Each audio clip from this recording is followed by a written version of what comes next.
Close to nature is close to your world. Myron Homes, Cherubic Farms at Chevilla, 7799949104. మా రేవంత్ రెడ్డిని తిడితే ఊరుకుంటామా? ఈ మాట అన్నది అద్దంకి దయాకరో సీతక్కో కాదు, రేవంత్ రెడ్డిని తరచూ విమర్శించే ఎంపీ కోమటిరెడ్డి వెంకటరెడ్డి. మా అధ్యక్షుడు జోలికొస్తే ఊరుకోమని బీఆర్ఎస్ నేతలను హెచ్చరించారు కోమటిరెడ్డి.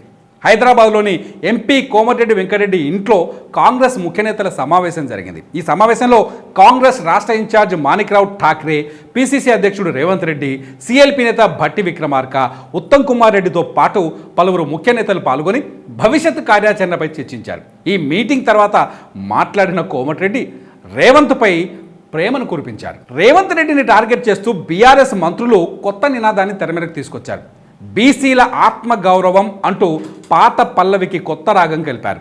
మంత్రులు తలసాని శ్రీనివాస్ యాదవ్, గంగుల కమలాకర్, శ్రీనివాస్ గౌడ్ రేవంత్ రెడ్డిని విమర్శిస్తూ వ్యాఖ్యలు చేశారు.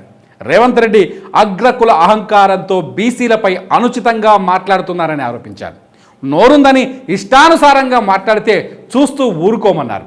మంత్రుల తీరుపై కోమటిరెడ్డి వెంకటరెడ్డి ఇలా ఘాటుగా స్పందించారు. బీసీలను ప్రేమిస్తున్న బీఆర్ఎస్ కేటీఆర్ని కాకుండా బీసీని సీఎంగా చేస్తారా అని సీఎం కేసీఆర్ను కోమటిరెడ్డి ప్రశ్నించారు.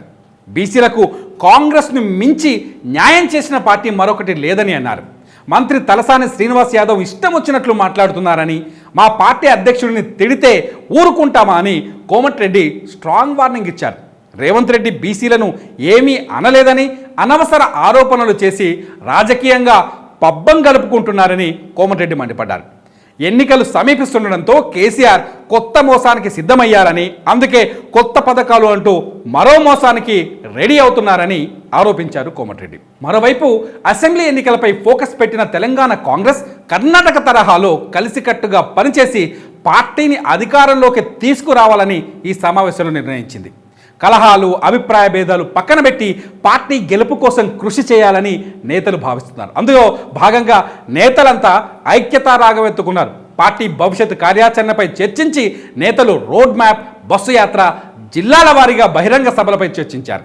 ఈ నెలాఖరులో మహబూబ్ నగర్లో జరిగే ప్రియాంక గాంధీ సభకు లక్షల సంఖ్యలో ప్రజలు హాజరు కావాలని శ్రేణులకు పిలుపునిచ్చారు. ఈ సభలోనే మహిళా డిక్లరేషన్పై ప్రకటన చేస్తామని వెల్లడించారు.